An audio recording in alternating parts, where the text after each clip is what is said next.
I like to do meme runs, and in one of those runs, I had to cut Kalameet's tail. The whole process of just getting to the DLC and defeating Kalameet is certainly a task, but it had me ask a question. How fast can I defeat Kalameet from a new game with my knowledge of speedrunning? There's only one way to answer that question, so I started routing out the run to the best of my abilities. And don't worry if you are unfamiliar with speedrunning, I will guide you through it. The rules for the run are pretty simple. I follow all the game rules for DSR. This means that glitches and skips are going to be utilized and live split will be used to time the run. You will see live split come in during splits to let you know how much time has passed in the run. That timer stops after Kalameet is considered defeated by the game. I will also be pausing to explain glitches at times, but if you would like to see the run unedited, it will be linked in the description. Alright, with all that out of the way, let's start this run so we can see how fast I can drag Kalameet down to the earth. Starting a new game, I pick Thief as my starting class and Black Firebombs as a starting gift. Thief starts with the master key, so it allows me to pick Black Firebombs as a starting gift instead of the key. Black Firebombs will be useful for the first boss and taking out a certain NPC later in the run. Finishing up with character creation, I skip through the cutscenes before escaping my cell. Skipping cutscenes is to save time as the timer does not pause on them.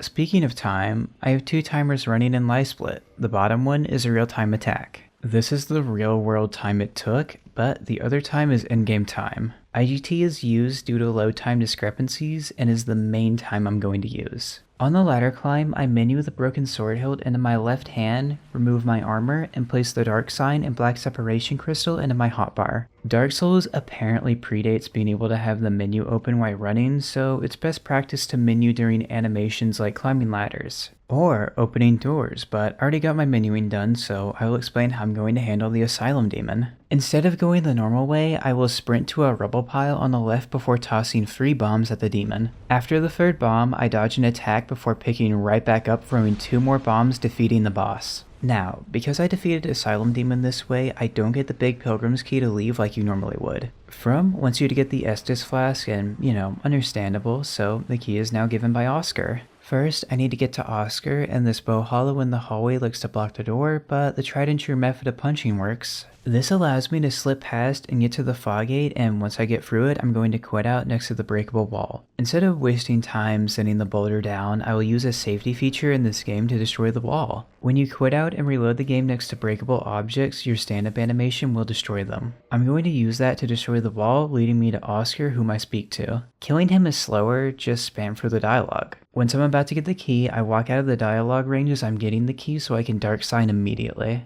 Dark signing will not take me back to the cell, but instead the bonfire right after the first Asylum Demon encounter. From most likely did this to prevent players from getting stuck, but I'm using it to leave the asylum quicker. Opening the door to leave, I quit out to skip the door opening animation. Like I said, I'm using IGT, so opening up doors is slow. During this pause in IGT, live split splits for asylum as I'm loading back in at 1 minute and 38 seconds. Loading back in, I run straight to the crow teleport where I'm going to jump into the trigger. I'm going to hold down the gesture menu button and spam start to skip the 2 cutscenes. This will open up the gesture menu as soon as I get to Firelink, skipping the banner that prevents me from sprinting. With the banner skipped, I immediately leave Firelink and make my way to the Undead Berg. There are some hollows in the way, but I use some movement and stamina management to quickly sprint past. Running around the right of the hollow coming down the stairs should hopefully cause the bomb hollow to throw the bomb far enough to the right, allowing me to pass. Past that is 2 more hollows that are not too bad as long as the first one doesn't jump attack. I hate those jump attacks, but I was able to slip by into the tunnel leading to the Undead Berg. Lucky for me, there are some hollows that will try and kill me, but what else is new? I guess going through this area is new, but I have my reasons. After entering the fog gate, I switched to M&K for a cool strat that I'm pausing to overly explain now. Up the stairs at this broken part in the wall, I line my stamina bar up with a gap in the tower for a lineup. I should also mention here that my stamina bar is smaller because I have my UI set to 75% scale to make it glitch easier later in the run. The UI does not affect the current strat, but a different scale would just mean a different lineup. Either way, I'm going to free aim throw black fire bombs by keeping my stamina bar in that area. Free aiming in this game is not as simple as it seems, so I use this lineup here for this throw as it needs to be somewhat accurate. You know what, let me explain free aiming a bit, because free aiming is a big part of this run. How fun. Moving your camera affects the verticality of a throw. Okay, yeah, makes sense. And to change the horizontal of a throw, you have to physically move your character turning them. It seems simple, but the fun part comes in because the camera affects where you move. If I look forward and tap S, my character does a 180-degree turn. If I look to the right and tap S, my character does a 90-degree turn. This obviously makes free aiming not the most accurate, and I need accuracy here, so that is where the lineup comes in. The stamina bar up there not only acts as a vertical lineup, but also as a lineup to position my character correctly. Now, I don't want to move away from this spot, but just redirect my character to change my horizontal. To do this, I use a part in the throwing animation where moving no longer moves the character, but instead just turns them. Once again, I need accuracy, so I'm using M and K here to move directly forward by holding W. This will position my character correctly to free aim these boom spears onto the undead merchant. It takes 2 to kill, but why do this? Well, From Software decided that the resident key doors can also be opened with a master key, which I do have.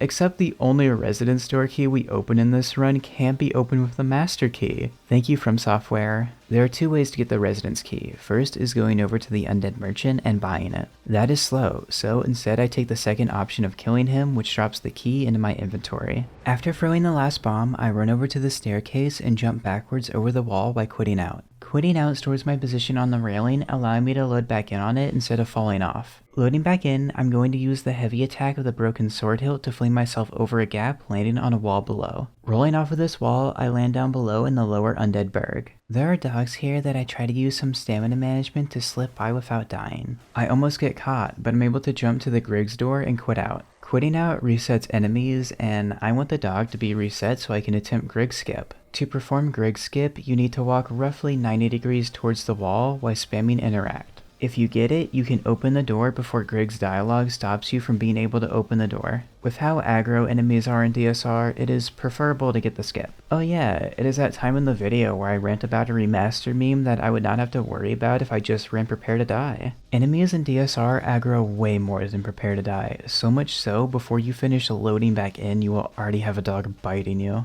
Anyways, here's a side-by-side comparison. How fun. Because of this, I can't just jump a little past the door before quitting out to avoid the dogs. At least the door only has to be open for Griggs to appear in Firelink. Dark signing away, I split for Griggs skip at 2 minutes and 59 seconds.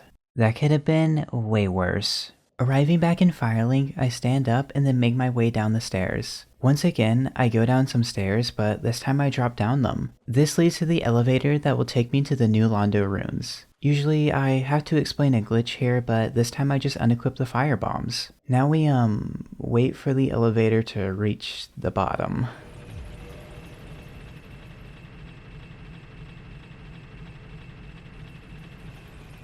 Reaching the bottom, I run out and jump down below to immediately leave the new Londo runes. This place is actually useless to me, so I'm going through here to get to the value of the drakes with the master key. After opening the door, I grab this 1k soul before continuing through the valley. I don't take the plank to get across the giant ravine, but instead perform a jump because speed, why else? Across this sketchy rope bridge is a very sleepy dragon, but unfortunately it is not Kalameet. Fortunately for me though is that this dragon has a 2k soul between its beams for me to confiscate. I am sure they won't mind, their lower half is missing and all. These souls are the reason I'm going for the value of the dupes. I will be needing a lot of souls in a bit, but I also needed to grab another useful item here. Going through the Undead Parish may be faster, but either way I need to go through here to grab the red Tearstone Ring. RTSR is an amazing ring in this game that increases your damage by anywhere from 50% to 150% while your health is below 20%. This is just a speedrunner ring right here, but it can be scary, like the drakes that I need to get past to make my way to the ring. The first one is not too bad as I just went around it while it speed lightning at nothing.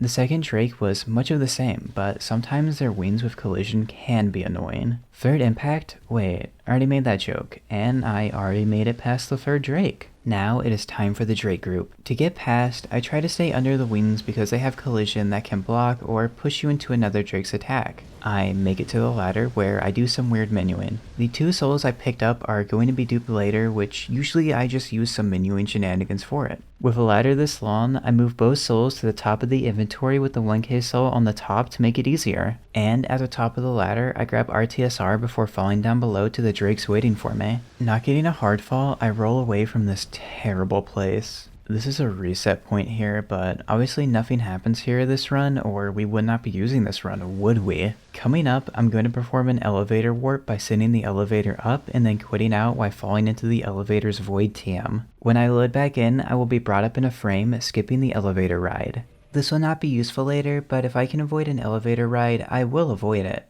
However, it seems one thing I can't avoid is the Grass Crest Shield. GCS increases stamina regen by 10 points per second, but that is just numbers. If there's one thing I know about numbers is that bigger number stamina regen equals better speedrunner. It truly does mean better. I mean, look at when I go to pick up the shield by the Black Knight, I'm able to quickly equip it. At least I dodged the Knight's attack. We can move past that. Here, look at this shopping list I put on screen while I make my way to the Undead Parish. The Crest of Artorias is just a glorified key, but don't worry, it's not picked up because I'm gonna Old Yeller Sif. This key opens the door leading to the Darkroot Forest for some faster pathing and an RTSR setup later in the run. Next on the list is the Bastard Sword. I just buy this because of its weight for an air roll later in the run. Lastly, for Andre's shop, I will buy a max stack of wooden arrows for a dupe later. This other stuff on the list is definitely not sold by the dude who looks like he rips phone books, but instead by a nerd. The first two spells are just for damage before I can get some better spells. Fall Control, on the other hand, is a massive spell that will allow me to perform 3 different glitches in this run. I can't cast spells without a Catalystz, so I need to pick that up as well. The Bellowing Dragon Crest Ring increases the damage of sorceries by 20%, why would I not use it? Last item, the Lingering Dragon Crest Ring extends certain spell durations by 50%. I will be using it to extend Fall Control's duration to around 67 seconds, making 2 skips possible later. Now, let me total all this together and it will cost me 82,000 souls. You can skip to here if you are familiar with the soul dupe glitch.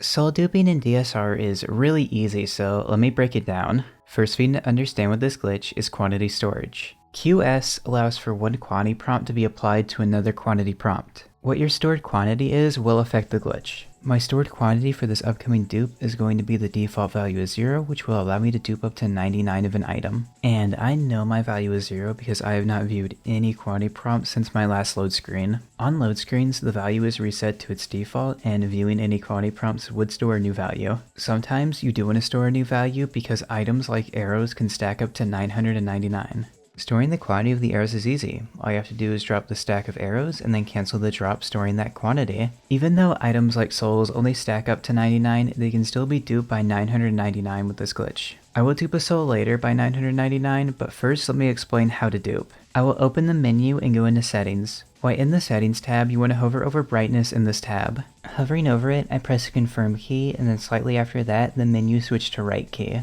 In my case, I press X and then right bumper, and I know I got it when the brightness menu is over the inventory menu. I stated earlier in the run that I changed the order of the 2 souls to be at the top of my inventory. That was for this dupe, preventing me from having to do any unnecessary menuing because I need certain things selected. Before I can select the soul, I need to have brightness in the brightness menu highlighted while the item I want to dupe is selected in the inventory. This seems like a simple thing, but both menus move together. With the organizing I did before, I don't have to worry about it and can select the soul I'm going to dupe. Underneath the brightness menu is the item prompt, which looks like this. At the top is use item, which I obviously want to do, but I can't because I need defaults in the brightness menu selected. The other 2 options won't move our quantity prompt onto the soul, and dropping the item will not dupe it. To get to defaults, some menu shenanigans are needed because both menus still move together. By pressing down and right on the D-pad at the same time, the brightness menu will move down without the item's prompt moving. There are some visual cues to help show you have done it correctly. Let me explain one of them.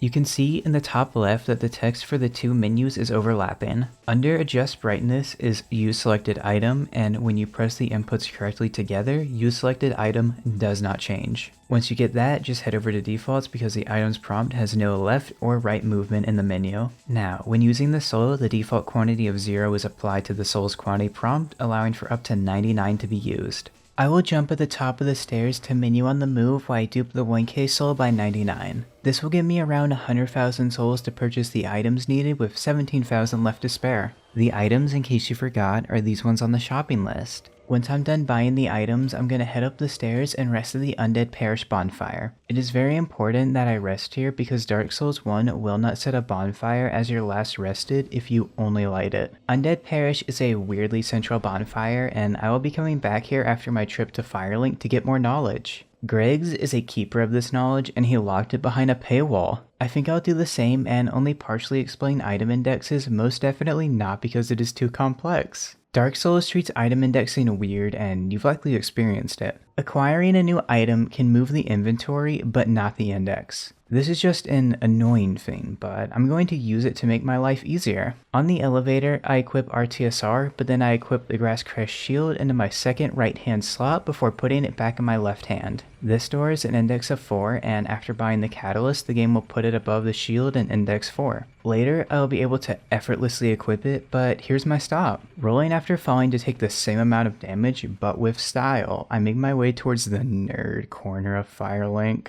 When first encountering Griggs, he tries to talk to me, but I ignore it and make sure to select yes with his dialog box. Selecting yes will allow me to purchase the items I need from his shop. Once I have obtained all these items, I will leave his range and dark sign back to the Undead Parish bonfire. During the load screen, I split for setup at 8 minutes and 29 seconds. Opening my inventory, I go to drop the arrows storing the quantity to dupe the 2k soul by 999. With these souls, I will level attunement to 14 for extra spell slots, strength to 10 to meet the requirements for GCS so it will stop trying to tell me I can't wield it. 45 dexterity will decrease the cast time of certain spells. The remaining souls are put into intelligence to meet stat requirements and increase the damage of spells. To use those spells, I need to attune them, so I do that. Coming up, I'm going to perform Sin's Gate Skip to skip ringing the bells of awakening, saving minutes in the run. First, I'm going to bait a hollow down the stairs, and hopefully the parry will cause them to attack. If they don't attack, then they will just slowly walk towards you, which is slow, but after the parry, I'll do some quick menuing. This is where that GCS item indexing comes into play for me to brainlessly equip the Sorcerer's Catalyst into my second right-hand slot. Of course, the hollow wants to be slow, so I head back up to help speed them up before making my way down to the second pillar. When they start to come down for an attack, I will move up to parry and repose them at the third pillar. This will displace myself out of bounds, hitting a death cam. The death cam is a cinematic overhead cam for when you fall to your death, and you shouldn't still be alive. It has death in the name.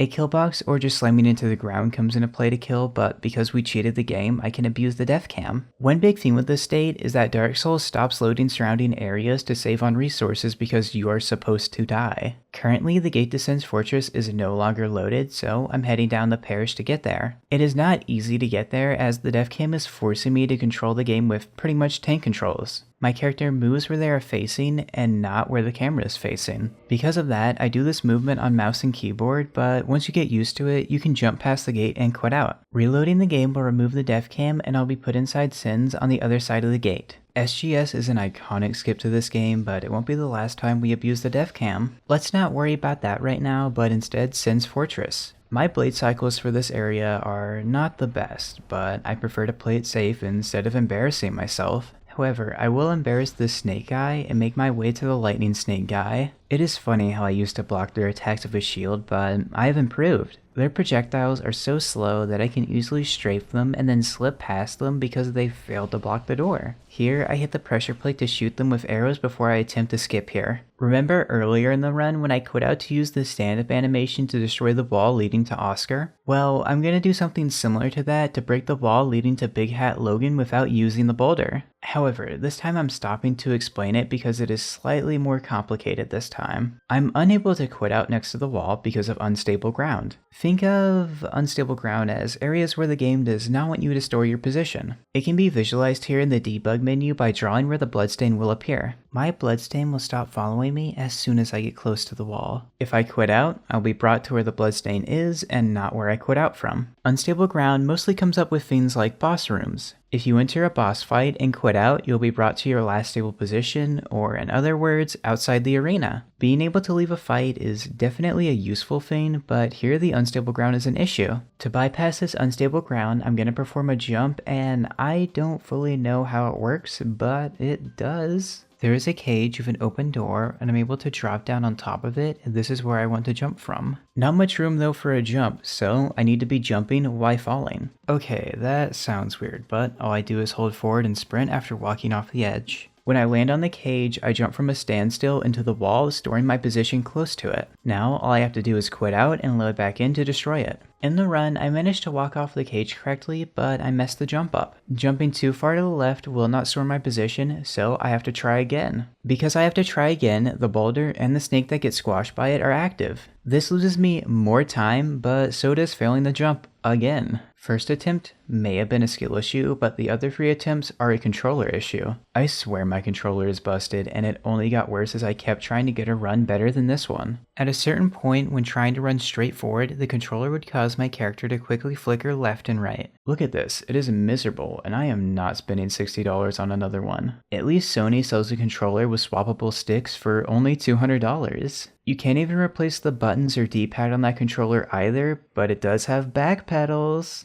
Enough ranting about controller issues that make me fail. Although I would have liked to not have lost around 40 seconds to this, but whatever, this will do. Okay, now I'm done complaining as I finally jump correctly to break this wall and quit out. Took long enough. Standing up, my character atomizes the wall just for fun before I make my way to Logan, who seems to enjoy some bondage. After opening the door with the master key, I want to speak to him once more so he will move to Firelink. NPCs always have fun little things you have to do to make sure they continue their quest line, at least it's only dialogue this time. With this nightmare over, I make my way further into Sin's Fortress. Like I said earlier, the boulder got activated, so now the cycles are all messed up and I have to wait for it. Once it finally rolls past, I run up trying to beat the next boulder cycle. Coming up is an interior boulder section that I'm going to get through quicker than normal. Quitting out, reloading the world resets enemies, but also the boulder. Instead of going around the proper way, I will quit out while running up to the boulder control room. That boulder that most definitely was not close to hitting me will be sent to the abyss. Once I'm finished loading back in, there will be no boulder allowing me to skip taking the long way to the contraption. Taking a turn into a narrow corridor, I'll trigger a classic arrow trap, but it can't hit me. They should have spaced it out better like the upcoming blades. But luckily, something else that was reloaded with the quit out was the blade cycles. I don't have to wait for the 4 blades, but instead can just sprint past without any worry. Up the stairs is an enemy that blocks the way, but I get by with a smack, knocking them out of the way. Sprinting towards the last set of blades, I'm going to stop to regain my stamina because I have to wait for blades anyways. Sin's Fortress is easy, trust me, especially the outside roof ascends. The giant throwing boulders is still unable to throw them at me, but instead at spots that are generally close to me. One of those spots has an AK soul that I'm going to pick up before continuing on. I will be doing the soul like I did the other souls, but that is not for a bit, so I'll focus on Sin's Fortress. From here, it is smooth sailing, so I'll explain the Iron Golem quick kill. Iron Golem has an intended mechanic where if you do a certain amount of damage to its ankles, it will fall. If the golem happens to be positioned in such a way that they will fall off the edge, they will die. To start the fall, first you need to deal 400 damage to an ankle, which will initiate the wobble. Once it is wobbling, you only need to deal an extra 200 to cause it to fall. With the lineup to get the golem to fall off, I just run at the golem after entering the fog gate and hit it with magic after passing behind it. I want to get far enough away that I avoid its attack. Great Heavy Soul Arrow does 451 damage to the Iron Golem. This makes the fall relatively easy, but free aiming can make it tricky. As long as the first attack is hit, the golem will fall off the edge, and that is what happens in this run. I even get the second attack first try, causing the fall. Now, with the scrap metal golem defeated, I make my way to the center of the arena to be brought to Anor Londo. The first bonfire in Anor Londo has multiple ways of being obtained. If you dispel the illusion of Guinevere and then die, you will be brought to the first Anor Londo bonfire. Another way is leaving the painted world, but I would just go with the basic way of walking up to the bonfire and resting at it. Even though it is slower, the reason for this is because I need some souls after leaving this area. Unfortunately, dying will lose me my souls because I don't have a Ring of Sacrifice. So, I'll be needing this bonfire for later because it is the closest bonfire to the Duke's archives for when I grab the broken pendant later in the run. After resting at the bonfire, I'm going to perform a glitch with Fall Control called Fall Control Quit Out. The name is pretty fitting as I cast Fall Control and then jump below to a lethal fall. Fall Control only removes the damage received from non-lethal falls, but this glitch will allow the damage on a lethal fall to be negated. By quitting out as you hit the ground, but before the damage is applied, your position will be stored at the bottom without any damage being taken. Where Fall Control comes in is that the spell delays the damage from being applied by a little bit. If the quit out is timed correctly, once you let it back in, you will be at the bottom, safe and sound. I'm going to be using it here to skip riding the elevator because it is slow, but I did activate the elevator for a skip later in the run. During the load screen, I split for Iron Golem at 14 minutes and 37 seconds. When I load back in, I head up the rampart and I'm going to try and jump hitting the railing. This will prevent the landing animation from playing so I can immediately sprint to the ladder in the rafters room. On this ladder, I'm going to menu GCS into my right hand to knock a painted guardian out of the way if I need to. Then I equip the black leather armor and lingering dragon crest ring for a skip coming up. Before that can happen, I need to get out of the rafters, and the Painted Guardian played nice, allowing me to perform Namu rafters. Namu is just a faster way down that skips the second Guardian. This tricky jump saves around a second, but will also do a little bit of damage to me that will come up later for the first RTSR setup of the run. Traversing the fog gate, I re-equip the GCS into my left hand and make my way to operate the giant elevator. While running to it, I stay in the middle before crossing onto the elevator to save my stable position there, as elevators are considered unstable ground. Reaching the lever to operate the elevator, I will turn it and equip the bastard sword, putting me in mid-roll range. Once the cutscene is skipped, I will quit out to be brought back to the last stable position while the elevator is sent down. This has set up the Silver Knight Archer skip. SKA is going to utilize a new glitch with one glitch we have already used in a new way. I think first thing is to separate the new glitch and explain it before going to the skip. Throughout the run, I've been talking about the weight of items, and here it comes into play for the air roll glitch. In the remastered version of Dark Souls, you can roll in the air by just having your equip load be over 25%, but less than or equal to 29.1%. I've already set up the equip load ratio for the skip, so let me break it down. The Bastard Sword weighs 6. The Grass Crest Shield weighs 3, the Catalystz weighs 2, and lastly the armor weighs 3.1. Added together, we get 14.1, which divided by our max equip load of 49, we get a ratio of around 28.78%. With an equip load in this range, you can roll off and just start chaining rolls in the air until you hit the bottom. You want to time the roll, so when you hit the bottom, you are using the iframes of a roll to negate the fall damage. Where you roll off from can matter for some meme rolls, but the SKA skip one is not too bad in terms of negating the fall damage. However, as I cast Fall Control, I move directly to the left until my foot is between these two tiles before air rolling down below. A setup for my roll is used here because where I roll off can determine the height of the camera, and I don't want it to be too high. If I rolled off wrong while I'm going up the stairs, I would not be able to see as the roof would block the view. This can make things tricky because that drop put me in def cam. And I'm using that def cam like I did in SGS, but this time I'm deloading the shortcut door outside near the giant blacksmith. This allows me to go left, skipping the dreaded Silver Knight archers and the interior section. SKA is faster, but at the cost of a safety bonfire, and my ONS fights are never good. Oh, and another thing different about this than SGS is that the def cam is actively trying to kill me. At my feet, you see the blue magic that you get when you fall off from somewhere with fall control. That visual is the game trying to kill me, and the reason we need fall control with the lingering dragon crest ring. For this skip, the time is not too tight with the ring, but it is still not free. The two sentinels at the top of the stairs can be an issue, especially when the game refuses to let me roll straight. Most of the time I don't have to roll, but they have a sweep attack that reaches behind them and it can't be strafed. I have to look out for that attack as I'm going past. When I'm on the other side of the shortcut door, I could quit out, but the prowling demons can be annoying and currently they are deloaded. I have the time, so I'll run into the giant blacksmith's room before quitting out to remove the def cam. During the load screen, I split for Silver Knight Archer skip at 16 minutes and 26 seconds.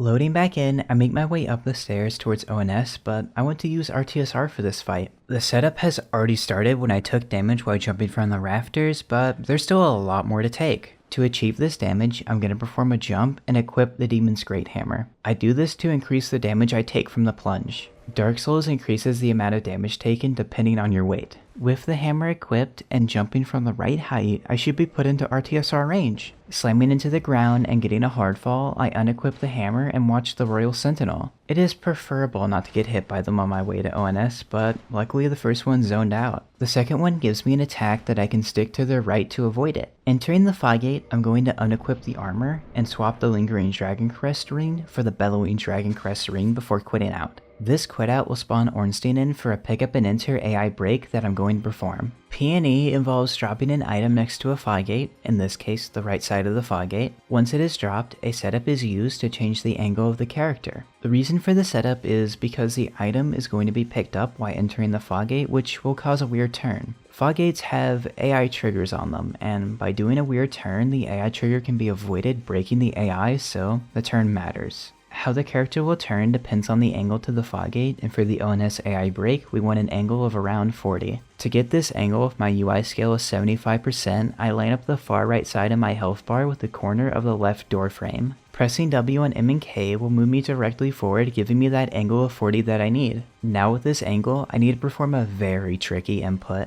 2 action binds need to be pressed, one slightly after the other. I have added a bind to do this on M and K because I find frame perfect inputs easier on it, but this can also be done with a keyboard and controller input. E is my default action bind, but R is bound to action in the alternative binds for M and K. The timing is very tight, but hopefully in the run I can get it.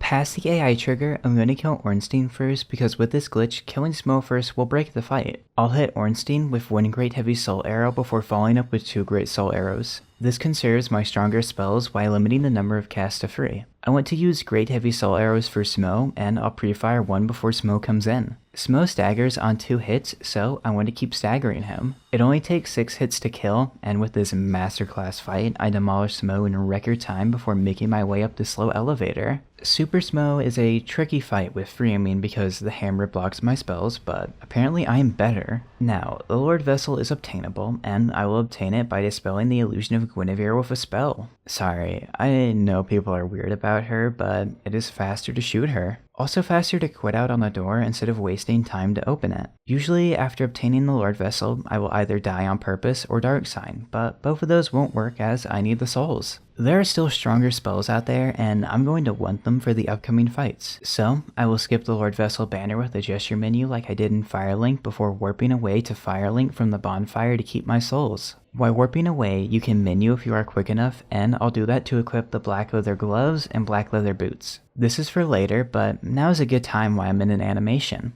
During the load screen, I split for ONS at 18 minutes and 24 seconds. Loading into Firelink, I'm going to make my way to a nerd with a big hat who will sell me Homing Soul Mass and Soul Spear. Soul Spear is a big damage upgrade, but I want another copy. To get that copy, Logan has to leave Firelink, and the event for this is fun. First, I need to select the leave dialogue in his menu and then leave Firelink after obtaining the Lord Vessel. Big distinction, I can't reload the game or warp away, I have to physically walk away from Firelink. It was described as having to leave Firelink in a way that it remains queued in the game's data. I don't know what that means or why it works this way, but I'll use this as an opportunity to grab a bonfire in the Darkroot Garden. On the elevator right up the parish, I dupe the 8k soul by 999 for 8 million souls. There's a lot of leveling up I'm going to do at the Darkroot bonfire. My attunement will be leveled up to 24 to increase my attunement slots to 6 for all my new spells. Yes, I know that you only need to level it up to 23 for 6 slots, I just maybe did not know this during the run, okay? My endurance will be leveled to 32 for an air roll later in the run. If you don't have enough stamina to roll during an air roll, then you just won't roll, slamming into the ground. Lastly, intelligence is maxed out to deal more damage, aka 1 less soul spear on Sanctuary Guardian. If you forget this before we get there, just remember that bigger number equals better, she says while speedrunning. Shit. Anyways, when I get finished leveling up, I'm going to warp back to Firelink to get a second copy of Soul Spear. I want to do this in a way not only for the event script, but to store the Darkroot Garden bonfire as my last rested bonfire. Unfortunately, this is not Dark Souls free, so some bonfires you can't warp to, and this is one of them. The run from the parish to here is a long one that I can avoid later with the use of not resting at any other bonfire. It will make this bonfire be a central one that I dark sign back to and warp away from. The Darkroot Garden holds the entrance to the DLC, and later in the run, I'm going to want to get there as fast as possible. All this requires the Lord Vessel, but technically I can get to the DLC without it if I use some glitches. the route would be completely changed, and I don't know if it is faster. But enough of that. On the door leading to the Darkroot Forest, I quit out to skip the animation and have it open for later. It is a good time because the quit out de-aggroes a demon foliage chasing me. Loading back in, I grab that bonfire I'd been talking about and do my level up session. While I level up, I spam on the D-pad and the up arrow on my keyboard. This just makes the level menuing go faster and gives me more control. I don't know if it is faster than holding the button for larger level ups, but the control is really nice. Warping away back to Firelink, I equip the chest piece before the warp takes place. Having all this armor equipped raises my weight for more fall damage while still keeping me in that fast roll range. Arriving in Firelink, I make my way to Griggs, who has learned some things from Logan. I think this is what this nerd is trying to tell me while I spam through his dialogue to get to his shop. Purchasing Soul Spear again, I dark sign away from here, keeping the Darkroot Garden as my last rested bonfire. Back in Darkroot, I rested the bonfire to attune homing Soul Mass and the 2 copies of Soul Spear. With all this Soul Spear, it's time to kill the Hydra to start the process of getting access to the DLC. Hydra is the first step, and I follow a path in the forest to help me find my way past the demon foliage. The demon foliage can be extremely annoying with their longer range melee attacks, and I need full HP because I'm going to do an RTSR setup again. From a spot on a ledge, I will jump off to take fall damage for the setup. The fall uses the same demon's great hammer for extra damage. When I land below, I will be at the ladder next to the waterfall, but taking that ladder is slow. Instead, I will use a fall damage cancel to just fall down below. With fall control, it is super easy. All I have to do is cast it and plunge down below. No, literally, I'll plunge attack after I run off from the ladder, hitting some geometry to go into the plunge landing animation. This geometry is slope, so I fall off with the animation still playing. As long as I slam into the ground with fall control while that animation plays, the fall damage never happens. The Hydra does not like glitches and tries to shoot me. I thought I would shoot them back with some Soul Spears. My damage is really good that I only need to hit 3 Soul Spears to kill the Hydra. Even missing a spell, I still get no slam downs from the Hydra, so it's time to make my way to the next step of gaining access to the DLC. At the end of the Hydra Lake is a golden golem that holds Dusk, who I need to speak to for the next step. This piss golem is not spawned in yet, so I will need to reload the game first to get them to spawn in. Using the geometry on the side of the water, I'm able to avoid the slowdown following this path until I get to this mound. From this mound, I jump off and quit out to spawn the golem in. Having to reload the game is dumb, because it makes it even more likely that people miss it. Standing up, the golem comes towards me and I hit it with 2 Soul Spears to take it down, freeing Dusk. With Dusk free, I make sure to speak to her and select yes at the end of her dialogue. At least From made yes be the default on this confirmation box. It would be nice to kill her before warping away, but she is still useful. The Crown of Dusk increases spell damage by 20%, and you can see how useful that will be. Only issue is to get it, I need to summon Dusk once, and her summon sign is all the way over by the night set. This means I need to roll through the water towards it, and it takes a while. If I'm gonna spend this much time, I might as well get another quality of life spell. Hidden Body is sold by Dusk, and this spell turns the player invisible, making it harder for enemies to see you. This spell will be used twice, and is a nice thing to get, especially when it's only 2,000 souls. Having to roll through the water to get to her summon sign does suck. Do you think Steam will still let me refund the game? Well, anyways, we're at the summon sign that is hard to see hidden in the water. After hitting it to summon her, I will dispatch the 2 crystal golems. They can hit Dusk, killing her, and she takes forever to spawn in anyways, might as well take care of them. I messed it up a bit, but I can speak to Dusk to purchase Hidden Body before dark signing away. During the load screen, I split for Hydra at 23 minutes and 51 seconds. When the load finishes, I will sit down at the bonfire and replace Great Soul Arrow with Hidden Body before warping to Anor Londo. During the warp, I equip the Lingering Dragon Crest ring for Duke's Golden Foggate skip. This is very similar to the Silver Knight Archer skip earlier, but this time I went to bypass the Golden Foggate for Duke's Archives. Even though I have the Lord Vessel, I cannot place it because I have not gained access to one of the Primordial Serpents. I would either have to ring both Bells of Awakening to awaken Framp to place the Lord Vessel, or I would have to kill Sif for the Covenant of Artorias to fight the 4 Kings. Then, once the 4 Kings are defeated, I can speak to Koth to place the Lord Vessel with them. No matter which option I pick, it will always be slower than just performing this skip. How am I going to get put into death cam without dying is by air rolling from this part of the elevator. My equip load has gone up from raising my endurance, but this is why I've been equipping all that armor. To get put into air roll range, I just equip the bastard sword as my stamina is nearly depleted on my way to the spot to fall off from. Because I activated the elevator when I first entered Anor Londo, the elevator is now cycling up and down. The timing for the skip is super tight, so I don't want to cast fall control too early. After lining myself up at the point, I parry before casting fall control and air rolling down below. Once again, like SKA, the way I roll down matters or the skip is near impossible. If my camera gets put too low, I won't be able to see the ground after I ride the elevator back up. Getting onto the elevator is not hard. I just go right and around the staircase until I'm on the elevator. On the ride up, there's nothing I have to do, so I will unequip the bastard sword during this time of waiting. When it reaches the top, I need to immediately move to the Duke's archives and the camera angle will look like this. It is very low to the ground, and you can see how if this was any lower, it'd be nearly impossible. Let me show the path I take to guide me around this. Up the elevator, I hug this railing until I get to the angled part in the railing. When I get there, I will start to go inwards, and I do my best to count 5 tiles. If you actually count 5 tiles, it does not line up with the doorway over there, but it works for me.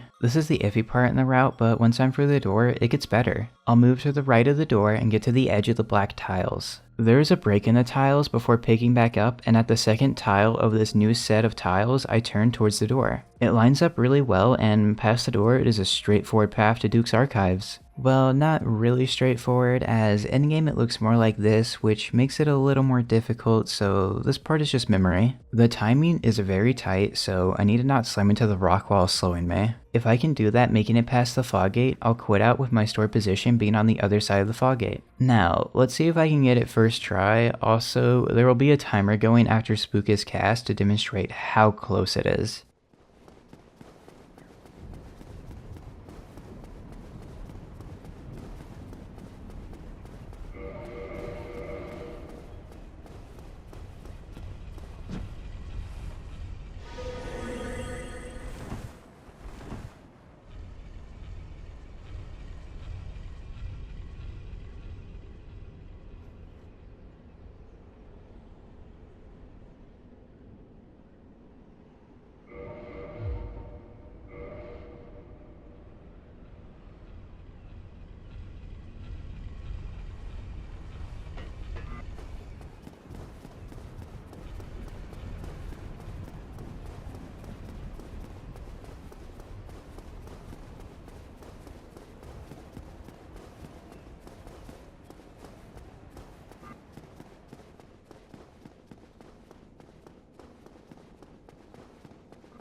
I managed to get it first try, not losing minutes, yay! In the Nerds archives are 2 boars to worry about, but the first one I can just dodge past. Now I just run away from a very angry animal covered in metal chasing after me. If that metal is grafted on in some body horror way, that is sick. I love body horror. For the second boar, I can just stand beside it until it lets me past. With the 2 boars on my trail, I sprint to the elevator and send it up. During this time, I replace the lingering dragon crest ring with the bellowing dragon crest ring. After doing that, I would change the order of the bellowing dragon crest ring to be above the Dusk crown ring. This is to make some menuing easier later, but that is not for a bit. Once I finish this up, I can cast hidden body to make killing this golem up the elevator easier. It will take 2 soul spears to kill them, giving me the broken pendant. This is the key to the DLC, but the entrance is over where I freed Dusk. Dark signing away to the Darkroot Garden with the pendant, I split at 26 minutes and 16 seconds. Waking up next to the Darkroot Garden bonfire, I get to show off why it is great not having to run here from the Undead Parish. I can now quickly make my way to the DLC from here and set up RTSR again the same way as last time. A boss is coming up, so that bonus damage is going to be useful. This run back is very much deja vu, so I wanted to take the time to copy Tomato Anus again, talk about something personal to me. Since coming out, I've seen a lot of LGBT Souls fans who are happy to see a queer creator making silly videos on the games they love. The Souls community is not known for being one of the most level-headed ones, but I'm lucky that the members of the Souls speedrun community have been accepting. People in that community have been some of the nicest people I've interacted with. Their words and actions have helped me at times that they wouldn't even know about. I guess what I'm saying with this is to look out for yourself and others. This is especially important when trans people's existence is being debated on political floors as they try to strip away our rights and our ability to live freely. Hatred and a shitload of money from rich people like Joseph Edelman fueled these numerous anti-trans bills. Organizations like Do No Harm, that is heavily funded by Edelman, pay doctors to write written testimonies in support of bans on gender-affirming care. How ironic, they call themselves Do No Harm while actively doing harm. Even when these bills don't get passed, they are still causing harm. When you see your lawmakers that are supposed to represent you trying to pass bills that actively harm you, well, make you no longer want to exist. Having our lives debated is insane, and it can't stop there because of the bigotry trans people face. Things feel really hostile to us, but kindness can go a long way. Little things add up, and the kindness Regal and Carl Germ have shown me I will never forget. Blushy, who helped me in writing this part, said it best. Love, care, and even just being in someone else's presence while they're struggling right now does a lot to help people. For my trans viewers, I just want to say you're not alone and we are in this together. You deserve to be happy, and while transphobia seems to be all over, it is not popular. There are people who do and will care about you. No matter how depressing things get, remember the joy. Stay safe and care for yourself and those around you who need it. Anyways, back to the video where I see the portal to the DLC that I hope a hand does not drag me through. Before entering the portal, I roll past it to grab the crown of dust I talked about earlier before entering the rip in time. Once I get into the DLC, the first thing I see, besides the bonfire, is a fog gate for the Sanctuary Guardian boss fight. Having our TSR for this fight makes it faster, and the setup being along the way is really nice. It helps with the fight when they're not AI broken, but I've had issues with this fight. Good thing Pickup and Enter works on this boss. This is the same glitch I used to AI break the ONS fight, but obviously the lineup is going to be different. My lineup uses the fire icon you get when closing the menu. I'll line that up where the right side of the fog gate and the wall meet while looking all the way down. Unlike the ONS version that is more lenient, I have to get a turn without moving for this one. This one is very precise, and I need to be right in the corner without moving from it, or else I fall into the endless void. Here's a trick to help get the turn without moving. Using the shrug animation of the black separation crystal, I can cancel part of the walk animation. This allows you to get the turn without moving too far, and from testing it worked for me. Hopefully I knew about it in this run and did not struggle to get the turn.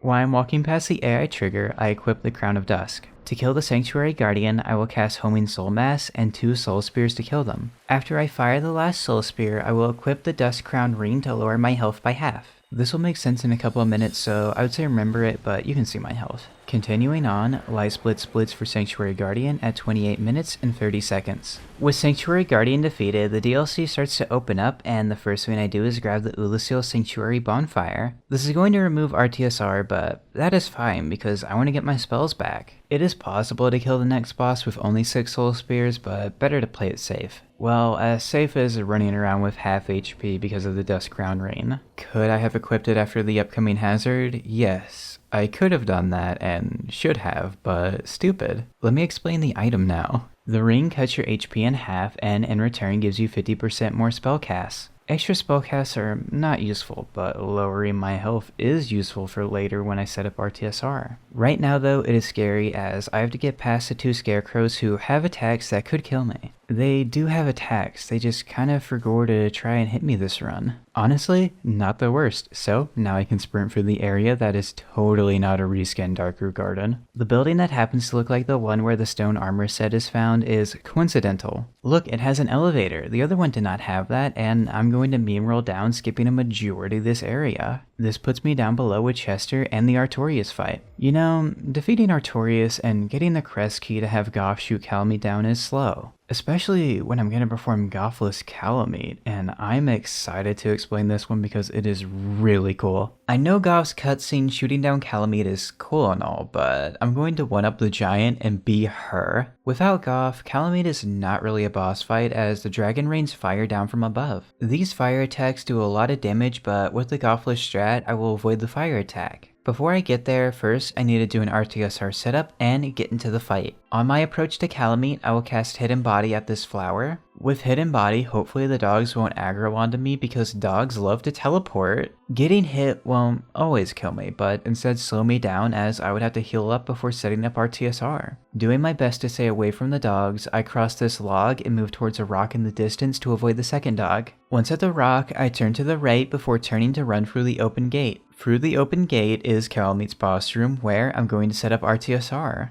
During my approach, I keep my stamina relatively full because I'm going to sprint into a jump. The timing past the gate is important and I do not want to slow down to regain stamina or not have enough to jump. From the waterfall, I'm going to jump down below on a platform taking damage before rolling off again. RTSR is not active right now because the Dust Crown Ring lowers my health in half. Literally. However, when I swap it here for the Bellowing Dragon Crest Ring, RTSR will be active as my max health has returned. That half health from the Dust Crown Ring affects the fall damage here and is why I needed it to be equipped. Also, with both of those falls, I needed to not get a hard fall slowing me down to be able to immediately bait out the good attack from Kalameet. Oh yeah, Kalameet has different attacks depending on where you are in the arena. If you are too far forward, it has an attack that starts at the edge of the cliff and is the bad attack I don't want. On the other hand, if I'm far enough back in Kalameet's arena, it will give me the good attack where it flies into the arena before attacking. The areas which dictate which attack is performed can be viewed in the debug menu by displaying the region boxes. Region 1 here is the bad attack highlighted in red. Region 2 is the good attack highlighted in green. There's also a section of overlap where the bad attack will take priority. This is highlighted in yellow. With the good attack, there's a safe spot to avoid the fire attack and shoot Kalameet with soul spears. Right now though, I'm actively in the arena and need to follow a path to manipulate Kalameet's AI for the good attack before making it to the safe spot. So, I take off running towards a rock in the distance with some greenery in front of it.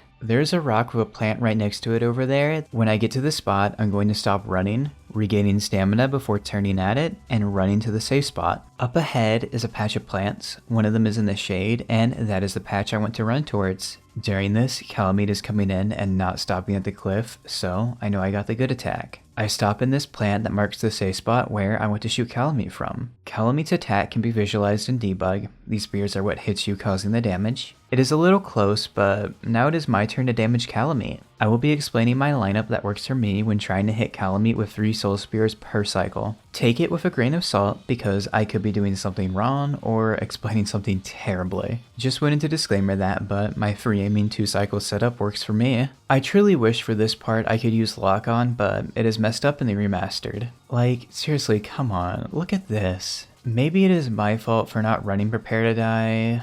Maybe one day. Gothless Kalameet on Prepare to Die looks so nice with being able to lock on, meanwhile I'm over here having to free aim. Like I touched on in the beginning with the firebomb free aiming sucks. With the first attack, I have to be quick because I like to start shooting Kalameet as it is starting to breathe fire. Timing the first attack is tough, but at least verticality is very easy as I just aim up as high as I can for the soul spears. For the horizontal, I need to look in different places because Kalameet is a moving object. My first soul spear, I want to shoot towards this protruding part in the cliff. I need to turn to shoot towards the cliff, but I don't want to move too far forward and walk into the attack. So I will tap it, hopefully not moving too far forward, getting hit by the fire, and get ready for the next shot. Second soul spear goes towards those 2 trees to the right, and this time I hold forward all throughout the attack. If I time the first attack right, I won't get hit by the fire while moving closer, and I think moving helps hit Kalameet, or at least it does for me. For the third and final hit of the cycle, I also hold forward while shooting the soul spear over towards this part in the cliffs. This is just what I have found works for me, but hitting free soul spears is hard. My success rate for hitting free soul spears is 50%. I either hit it or I don't. It takes a lot of practice, but hitting 3 Soul Spears can make this a 2-cycle fight. What that means is that Kalameet will only come down and spray fire twice, which is obviously faster. Each Soul Spear deals 965 damage, and with Kalameet's health of 5400, I need to hit all 6 Soul Spears to kill. This makes it difficult, but another fun thing about the fight with Kalameet is how long before it returns after a cycle is random. Sitting and waiting in the safe spot will result in Kalameet doing the bad attack, making it a not so safe spot because it is in Region 1. So after landing the final attack of a cycle, I need to move away back to Region 2. Lucky for us is that the attack regions don't fully line up. Region 2 is wider than Region 1, so I can easily move back to bait Kalameet's next attack. I use that weirdly shaped plane over there to know I'm in Region 2, but how do you know when Kalameet is coming back to time when to return to the safe spot? We can't use audio cues because it would be too late by the time we heard something. If we visually waited for Kalameet, I would not be able to get 3 Soul Spears off. However, there's a useful bug with the health bars that you may have seen before, and it comes in to save us. When a creature in Dark Souls is damaged, a health bar above it appears for a bit. If they don't receive more damage and you are not locked on, that health bar will fade away after a certain time. However, if you look away from the enemy while the health bar is up, Dark Souls will pause it. Looking back at the enemy will resume that animation, showing the health bar, which can also be seen through walls. This is going to be used to help time when to run back to the safe spot for Kalameet's next approach. After shooting the 3rd Soul Spear, I move the camera to look away from Kalameet and then make my way to the weird plant. I can listen to an audio cue for if the 3rd spell hit or not, but either way, when I get to the plant, I'm going to start a timer. Not really a timer, but I use the shrug animation of the black separation crystal to time Kalameet's approach just in case I miss the last attack. The black separation crystal is a multiplayer item and runs are done offline, so it is grayed out. Using a grayed out item just results in the character doing a shrug that I will do 8 times. On the 5th shrug, I usually start looking towards the cliff to see if Kalameet is doing a quick return where they go to the right before going back left behind the cliff. With that animation, once Kalameet goes to the left around the cliff, I would sprint towards the safe spot. From here, I can just continue like normal, but not paying attention for that attack can get you killed. If they don't perform that approach, then I continue shrugging. During the last couple of shrugs, I will look over towards the cliff, but not too far as I don't want to trigger the health bar yet. My camera is positioned, so when Kalameet comes back in for round 2, it will show up letting me know when to run back to the safe spot. Once back in the safe spot, I will use the same lineups as before and try to get the last 3 hits. If I get all 6 hits, Kalameet will fly away, but this time instead of preparing a return, it will fade out of existence. But what happens if the health bar does not show up because I messed up? Well, I pray. I will do 8 or 9 shrugs if I know I did not hit the 3rd attack during the previous cycle. After that shrug, I run to the safe spot and hope Kalameet is not doing this super slow return, giving me the bad attack. Gothless Kalameet can easily go bad, but hopefully it goes well in the run.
Unfortunately, I did not get the 2 cycle, but after Kalameet is considered defeated, the run is over in 31 minutes and 49 seconds. Sub 31 is possible, but with my controller issues, I had to move on. I also talked earlier about removing the Lord Vessel from the route. If that would be faster, I don't fully know, and I'm too lazy to test it. Trying to time it out gets complex because not grabbing the Lord Vessel means I need to make other concessions. However, if you want to see if it is faster, I encourage you. What makes speedrunning great is that it is woke. Sorry, I mean that it is communal. People putting their own view and experience on a route can change it. While we also like to look at individual accomplishments of a runner, I think it's also important to remember the community. Speedrunning can be competitive at times, but at the end of the day, it is about having fun. I think that is what makes me enjoy meme runs, the fun. For all the complaining I did this run, it is by no means bad, and I really enjoyed it. Defeating Kalameet in less than 32 minutes is really cool, and learning this run made me learn some new speedrun strats. Before this, I had never speedrun with magic before, and all the fun stuff that comes along with it. Silver Knight Archer Skip and Duke's Golden Foggate Skip were both super interesting. And then the cherry on top was Gothless Kalameet. Honestly, one of the coolest Dark Souls speedrunning related things. Sucks I did not get the 2 cycle for this run, but even a 3 cycle Gothless Kalameet is insanely fast. Griggs Skip, on the other hand, can rot in whatever crevice it crawled out of. Fun run though, and I hope you enjoyed it as much as I did running it. Special thanks to all the people on screen who helped make this video possible. Their contributions, whether they are direct or indirect, are very much appreciated. I will have their links in the description for you to check them out. Thank you to all my members at any tier that support me. And as always, thank you for wasting your time with me.